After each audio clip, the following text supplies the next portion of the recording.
안녕하십니까, 브라톤입니다.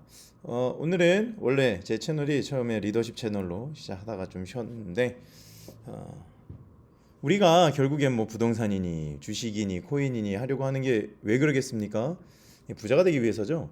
그러면 우리가 가난한 사람들의 이 습관을, 가난했었던 시절의 습관, 아직도 가지고 있는 이 습관을 끊어내야 이제 부자의 반열에 들어갈 수 있지 않겠습니까? 이 자산을 채우려고 하는 것도 물론 중요하지만 빠르게 재빠르게 건너뛰고 하려다가 언제나 사기를 당하거나 넘어지는 거거든요. 그렇기 때문에 가난한 사람들이 가지고 있는 이 5가지, 특히 밤의 습관을 한번 살펴보는 것만으로도 우리의 삶을 한번 돌이켜 보는데 도움이 될 것 같습니다. 첫 번째 뭘까요? 술을 마시며 세상을 탓한다. 혹시 이런 습관 가지고 계십니까? 부자가 되려면은 다들 아시겠지만 세상을 탓하면 안 돼요. 남을 탓하면 안 됩니다. 왜냐? 이것이야말로 증오심을 키우고 정치의 노예가 되기 때문에 그렇습니다. 우리가 많은 부분 뭐 현실을 바꿔야 된다, 뭐 개혁을 해야 된다, 뭐 검찰 개혁을 한다, 뭐 사법부를 개혁을 해야 된다라고 말은 잘하잖아요. 그런데 제일 중요한 것은 사실 무엇을 개혁하는 겁니까? 나의 습관, 나 자신을 개혁하는 것이 가장 중요하거든요. 그런데 보통 세상을 탓할 때 3, 3, 5 모여서 비슷한 정치나 비슷한 습관을 가진 사람들끼리 모여가지고 술을 마시면서 꼭 세상을 탓한다는 거예요. 그러면서 증오심이 키워지고 남 탓하고 엄마 아빠 탓하고 자신의 환경 탓을 하다 보면은 그것이야말로 정치의 노예가 되는 거예요. 많은 사람들이 부자 탓하죠. 여러분, 사실 부자가 다주택자들이 제공해 주는 집이 있어야 전세 월세를 들어갈 수 있는 거고, 대기업에서 대량으로 나온 제품들이 있어야 인플레이션이 잡히는 거예요. 그리고 우리가 코로나 때나 어느 때나 전 세계에 다 매대가 비어져 있는데 우리나라 매대는 꽉꽉 차 있었잖아요. 왜 그럴까 해서 자유 시장 경제에서 먼저 부자가 된 사람들이 사람들한테 계속 좋은 것들을 제공하기 때문에 그렇다. 그러니까 세상을 탓하지 전에, 증오심을 키우기 전에 나의 삶을 먼저 개혁을 해야겠다. 꼭 기억하면 좋겠습니다. 두 번째는 뭐다? 책을, 신문을 읽지 않는다. 이게 간단해요, 사실. 저는 뭐 교회를 다니기 때문에 성경을 매일 읽고 새벽부터 읽거든요. 그리고 책을 읽습니다. 뭐 경영서적뿐만 아니라 지금 제가 여러분들한테 곧 소개해드릴 책이 하나 있는데 스웨덴 경제학자가 쓴 자본주의자 선언입니다. 그 책이 너무너무 좋더라고요. 그래서 그 책을 읽으면서 우리의 선배들이 갔던 길, 부자의 길을 갔던 길, 빈곤과 기근에서 탈피했던 길을 우리가 찾아낼 수 있는 것이죠. 뭐 핵심은 토지개혁, 그리고 개인이 토지를 법으로 보증을 받아 소유권을 인정받아 그 안에서 대출이나 담보 가치를 인정받아서 자신의 새로운 재능을 꼽힐 수 있는 사업을 개척해 나가는 것이 모든 기근과 빈곤을 타파했었던 사람들이 걸어갔던 길이거든요. 우리나라도 사실 그걸로 처음에 이승만 대통령을 바탕으로 한 토지개혁으로 많은 일들이 시작이 되었죠. 아무튼 그리고 또 신문, 특히 경제의 신문을 보면서 지금 시황이 어떻게 돌아가고 있나, 많은 사람들이 신문을 보면서 뭐 토건족이니 아까도 말씀을 드렸지만 뭐니 뭐 세력 주주의 압박을 받아가지고 뭐 이렇게 논조를 쓴다, 그런 부분이 있겠죠. 뭐 어느 부분은. 그런데 여러 가지 신문 경제지를 읽으면서 비교를 하면서 아, 지금 시황이 이렇게 돌아가고 있구나, 부동산판이 이렇게 돌아가고 있구나 라고 깨울 수 있다는 거예요. 그래서 책과 신문을 읽지 않기 때문에 어떻게 됩니까? 자시 생각에 사로잡혀 우물 안의 개구리가 돼버리고 만다라는 것입니다. 세 번째는 뭐겠습니까? 내일의 준비를 하지 않는다. 이 5가지는 이병철 회장 책에 나와 있는 내용입니다. 내일의 준비가 뭐겠습니까? 저는 자영업을 하기 때문에 이제 마무리를 하고 이 한밤중에 저희는 배달이 많이 들어오거든요. 그래서 하고 한 10시 반이나 11시쯤 이제 퇴근을 할 때 엄청 널브러져 있습니다. 그걸 깨끗하게 치우지 않잖아요. 다음날 일하기가 싫어요.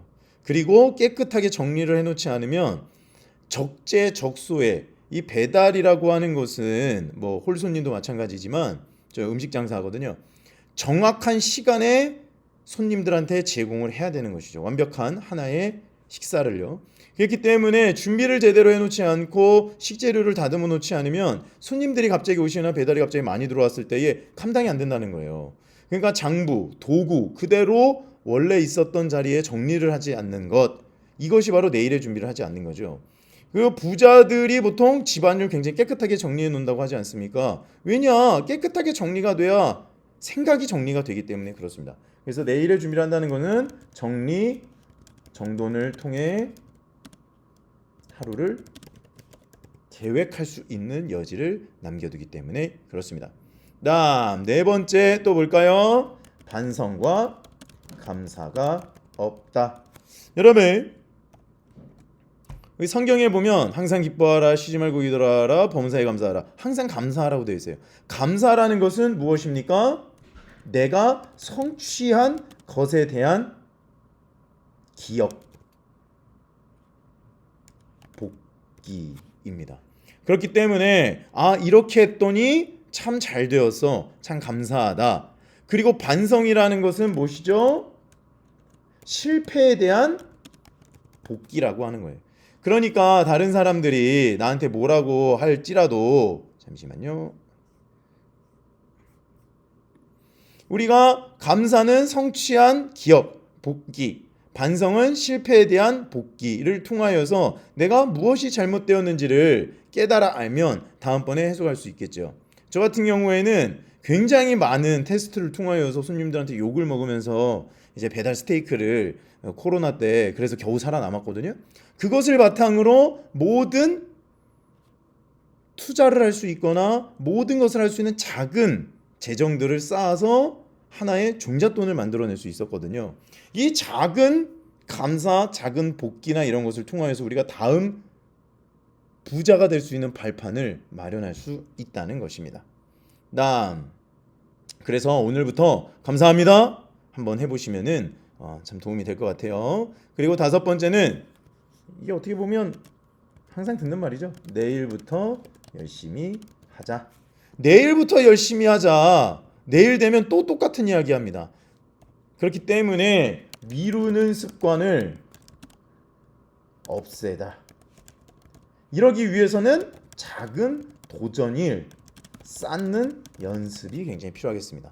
우리는요, 보통 건너뛰고 싶어서 사기를 당하고 한 방에 무엇을 로또를 이루려고 하다가 좌절하고 낙심합니다. 이거 한 방에 안 되는 거야. 한 방에 되는 게 어디 있습니까, 세상에. 많은 실패와 좌절과 낙심과 때로는 사기를 당해보기도 하고 때로는 건너뛰려고 하다가 완전히 나락으로 떨어져 보기도 하면서 무엇을 배웁니까? 정도를 가야 되는구나. 성공한 사람들이 공통적으로 하는 말이 뭐다? 정도를 가야 된다는 거예요. 투자에 많은 이제 주식이나 이런 거 투자하시는 분들이 깡통 찼던 경험을 잘 들어보면 똑같은 공통점이 있어요. 뭐다? 레버리지를 너무 부풀렸다는 거예요. 한 방에 어떻게 해보려고 하다 보니까 안 된다는 거예요. 그 한 방으로 한다는 것은 무엇이자? 차근차근 내일, 오늘 하루하루를 채워나가자인데, 가난해지는 비결은 뭐다? 내일부터라는, 계속 미루는 거예요. 미루다가 한 방에. 아이들 공부도 마찬가지잖아요. 매일 한 페이지씩 하면은 그렇게 쉬운데 안 하다가 미루다가 한 번에 하려고 하면 못하죠. 그러니까 내일부터 열심히 하자는 것이 아니라 미루는 습관을 없애고 작은 도전 하나부터 하다 보면은 쌓이고 쌓인다. 그래서 우리가 이런 것들을 투자를 통하여서, 아니면 우리가 부자가 되고 싶은 이유가 뭡니까? 다음 세대에게 부를 물려주기 위해서잖아요. 그래서 부를 물려주기 위해서는 우리가 이런 습관을 쌓음으로 말미암아 다음 세대, 우리 아이들에게도 좋은 습관을 보여주는 것. 사실 학군지를 가는 것보다, 좋은 집에서 사는 것보다 이런 하나하나의 습관을 바탕으로 정리정돈과 정말 하루하루 최선을 다하고 감사하는 모습을 보여주었을 때 더 부자가 될 수 있는, 더 많은 성취를 할 수 있는 맷집이 만들어진다는 거 꼭 기억하면서, 우리 모두 왜 부동산 아니면 다른 이야기를 하겠습니까? 다 부자가 되기 위해서죠. 여러분들을 응원합니다. 브라톤이었습니다. 감사합니다.